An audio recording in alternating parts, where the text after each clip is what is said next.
Hello everyone, I welcome you on study फंडा platform. तो जैसा कि आप सबको पता है, मैं आपको रोज सुबह टेलीग्राम पे टॉपिक लिखने के लिए दे देता हूँ। फिर उम्मीद करता हूँ कि आपने अब तक इवनिंग तक इसको लिख लिया होगा।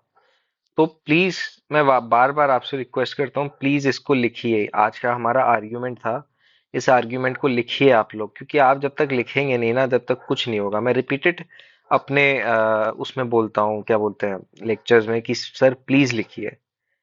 तो लिखना एक बहुत इंपॉर्टेंट एस्पेक्ट है पेपर 2 का, क्योंकि जब तक आप लिखोगे नहीं, कुछ नहीं होगा। तो टेलीग्राम, स्टडी फंडा का टेलीग्राम ग्रुप है, जिसकी लिंक डिस्क्रिप्शन में होगी। आप वहां से इस चैनल को ज्वाइन कर सकते हैं। इस चैनल को ज्वाइन करने के बाद आप टॉपिक देख सकते हैं, और उसका मॉडल वीडियो सोल्यूशन मैं शाम को आपको दे देता हूँ। और अगर इसकी आपको पीडीएफ चाहिए हो, तो स्टडी फंडा का जो एप्लीकेशन है वहां जाइए, या वहां पे आपको इसकी पीडीएफ फॉर्मेट मिल जाएगी। तो मैं उन बच्चों से कह रहा हूँ जो इसकी पीडीएफ कलेक्ट कर रहे हैं ना, प्लीज इसको कंपाइल कर लो, एक जगह पे इकट्ठा कर लो, ताकि जब एंड टाइम आए ना आपका, तो आप रिवीजन करने में आपको मदद मिले। एंड टाइम में इनका कंपाइलेशन का आप प्रिंट आउट निकालिए, या फिर आप ऑनलाइन पढ़ते हैं तो ऑनलाइन पढ़िए, कोई इशू नहीं है। और उसको रिवाइज करिए, क्योंकि सिर्फ एक बार पढ़ने से ना कुछ नहीं होगा। आपको कंटिन्यूअस रिवाइज करना पड़ेगा, ताकि आप इनको टॉपिक्स को इंटरनलाइज कर पाए। और अगर आप इंटरनलाइज कर पाएंगे, तभी आप पेपर में रिफ्लेक्ट कर पाएंगे। So you understand my point. तो चलिए, अब बिना किसी देरी के हम अपना टॉपिक स्टार्ट करते हैं, मैरिज एज ऑफ वुमेन। अभी आपको पता है, रिसेंटली भारत सरकार ने चाइल्ड मैरिज या पीसीएमए अमेंडमेंट बिल 2021 इंट्रोड्यूस किया था पार्लियामेंट में, जिसमें प्रपोजल दिया था कि जो औरतों की मैरिज एज है वो 18 से 21 साल हो जाए। तो मैंने आपको आर्ग्यूमेंट दिया था ये फॉर और अगेंस्ट में लिखने के लिए। देखिए, आर्ग्यूमेंट में एक इंट्रोडक्शन दीजिए, उसके बाद हमें कुछ पॉइंट फॉर में लिखने हैं, कुछ पॉइंट अगेंस्ट में लिखने हैं, और एक कंक्लूजन देना है। तो ये एक स्टैंडर्ड फॉर्मेट है जो हर कोई फॉलो करता है, लेकिन मैं ये नहीं कह रहा हूँ कि हाँ यही सेक्रोसेंट फॉर्मेट है। क्योंकि मैंने कई लोग ऐसे भी देखे हैं जो सिर्फ फॉर और अगेंस्ट लिख के आगे बढ़ जाते हैं, वो लिख देते हैं, अपने पॉइंट्स लिख देते हैं, दम होती है उन पॉइंट्स पे, तो उनके मार्क्स आ जाते हैं। तो अल्टीमेटली आर्ग्यूमेंट में आपका कंटेंट मैटर करता है, कि आपका कंटेंट कितना अच्छा है। जितना अच्छा कंटेंट होगा, जितने अच्छे आपके पॉइंट्स होंगे, जितने रेलेवेंट पॉइंट्स होंगे, उतने आपको मार्क्स मिलेंगे। तो ये तो बेसिक बात हो गई।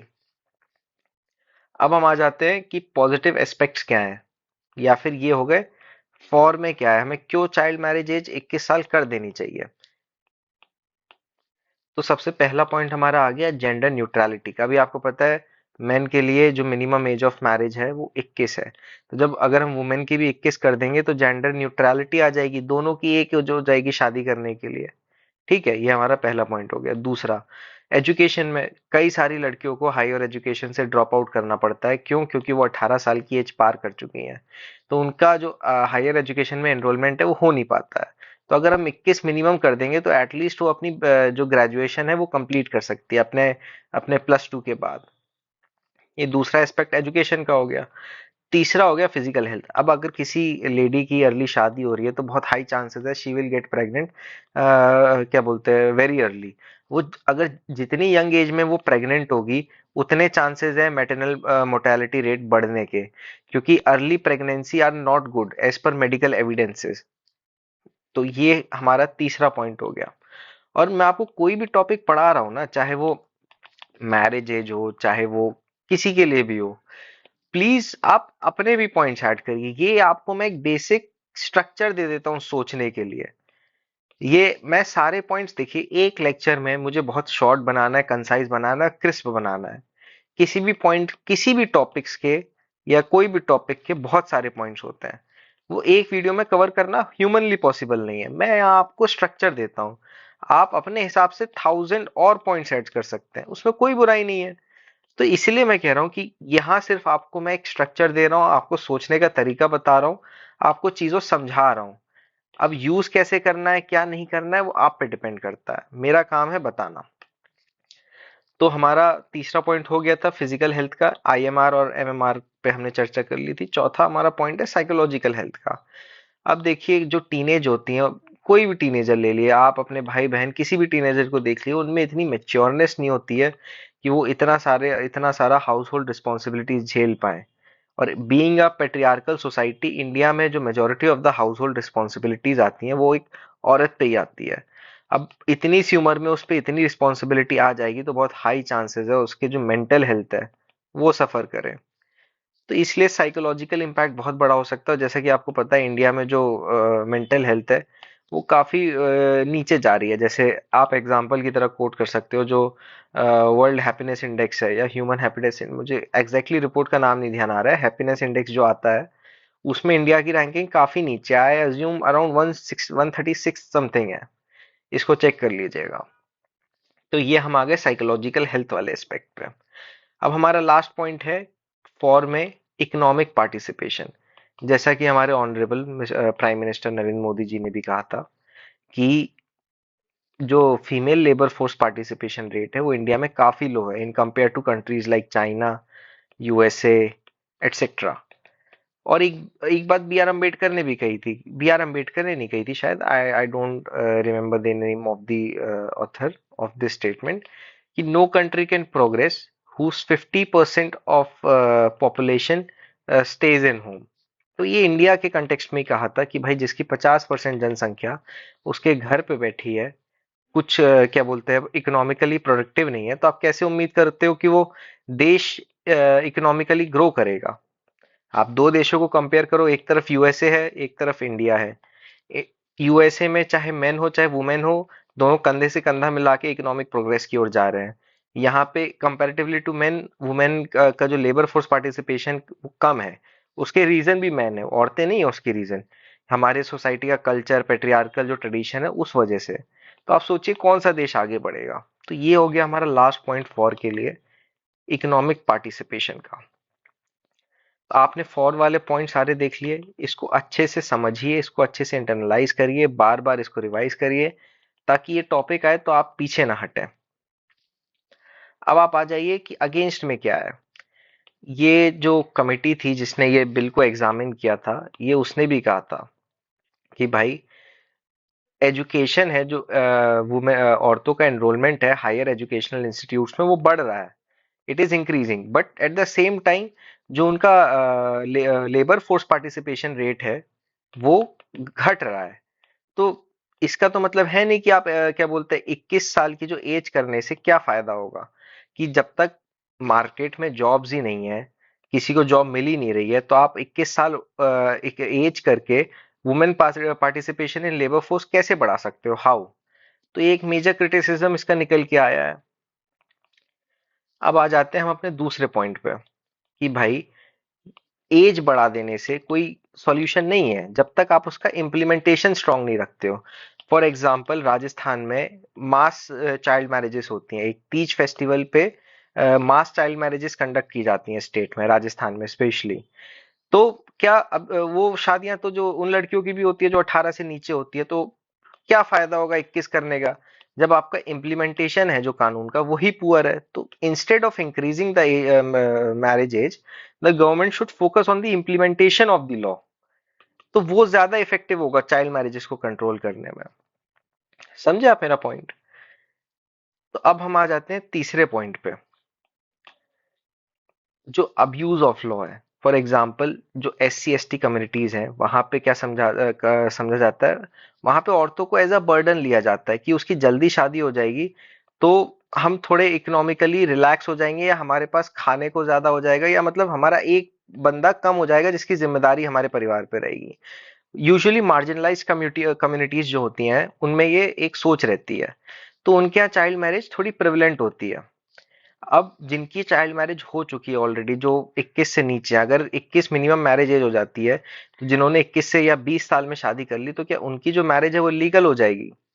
तो बहुत ज्यादा कोअर्जन हो जाएगा इन लोगों पे। तो सरकार को सोचना चाहिए कि भाई 21 करने से पहले जो पहले से शादी कर चुके हैं 20 साल की उम्र में, 19 साल की उम्र में, उनके लिए एक स्पेशल एक्सेप्शन लेके आए और इस लॉ को रेट्रोस्पेक्टिवली ना लाए, इसको प्रोस्पेक्टिवली लाएं। मतलब ये पहले पहले से इंप्लीमेंटेशन नहीं हो, अब तक जो हो चुका है ठीक है, अब से ये नहीं होगा। इस लॉ में ये भी एक प्रोविजन होना चाहिए ताकि जो मार्जिनलाइज्ड कम्युनिटीज हैं उन पे कोर्जन ना हो, उन पे इतना पुलिस अटैक ना हो। आप लोग समझे।